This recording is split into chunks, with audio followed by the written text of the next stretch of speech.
इस बात में कोई शक नहीं कि रावण एक अद्वितीय बालक था। जन्म से ही विलक्षण, नन्ही सी उम्र में ही दशानन का साहस, उसकी विद्वता और व्यवहार लोगों को हैरान कर देता था। होश संभालने से पहले ही उसकी जिज्ञासा परवान चढ़ने लगी थी। वो सब कुछ जान लेना चाहता था। उसके सपनों का कद उसकी उम्र से कई गुना बड़ा था। अपने आत्मज्ञान के बल पर रावण ताकतवर होता जा रहा था। उसके लिए कुछ भी नामुमकिन नहीं था।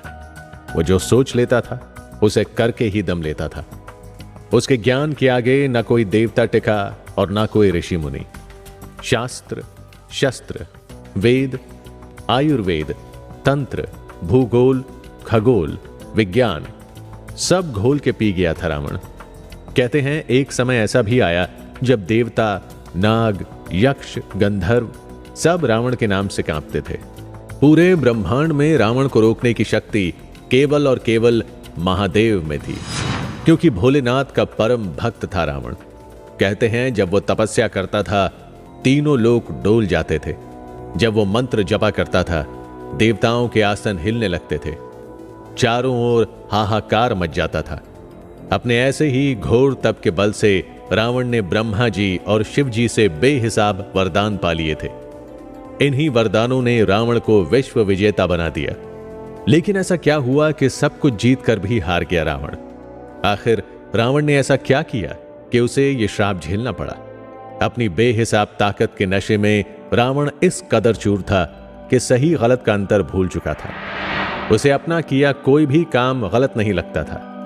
वरदान में मिली शक्तियों ने उसे इतना घमंडी बना दिया कि उसे खुद से अच्छा कोई नहीं लगता था।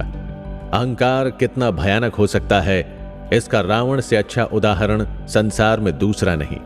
तो क्या इसी घमंड ने एक प्रकांड विद्वान, सर्वशक्तिमान, महान तपस्वी रावण के सभी गुणों को लीन लिया? क्या रावण वाकई इतना बुरा था कि उसकी सारी खूबियों पर पानी फिर गया? आज हम आपको बताएंगे कि ऐसा क्या हुआ कि एक महान गाथा का अंत शापित हो गया। इस सीरीज में हम आपको रावण के जीवन की हर छोटी बड़ी बात बताने वाले हैं। फिर आप खुद ही तय कीजिएगा कि रावण कितना अच्छा या बुरा था।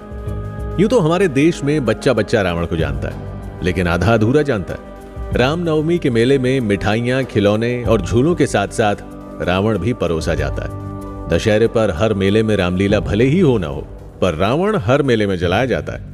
बच्चों को यह सबसे रोमांचक लगता है और रावण के बारे में जो कुछ भी वो सुनते हैं उनके कच्चे मन में वो छप कर रह जाता है। हमने ये सीरीज इसीलिए शुरू की है कि पहले आप रावण के पैदा होने से मरने तक की हर घटना सुने, बिना रावण का पक्ष लिए और बिना विरोध किए, सिर्फ ध्यान से सुने। और अगर आपने रावण के व्यक्तित्व को सही मायनों में जान लिया तो इस संसार का ऐसा कोई सवाल नहीं है जिसका जवाब आपके पास नहीं होगा, क्योंकि रावण का पूरा जीवन एक दिव्य पाठशाला है और हमें उसके जीवन के हर कतरे से ज्ञान निचोड़ना चाहिए। यकीन मानिए, रावण चरित्र की बारीकियां आपकी जिंदगी बदल सकती हैं। अब जरा सोचिए, आपको क्या लगता है, क्या किसी को पूरी तरह से जाने समझे बिना ही उसे अच्छा या बुरा मान लेना सही है? क्या आपको नहीं लगता कि कम से कम एक बार हमें रावण के चरित्र को अच्छी तरह से जान लेना चाहिए?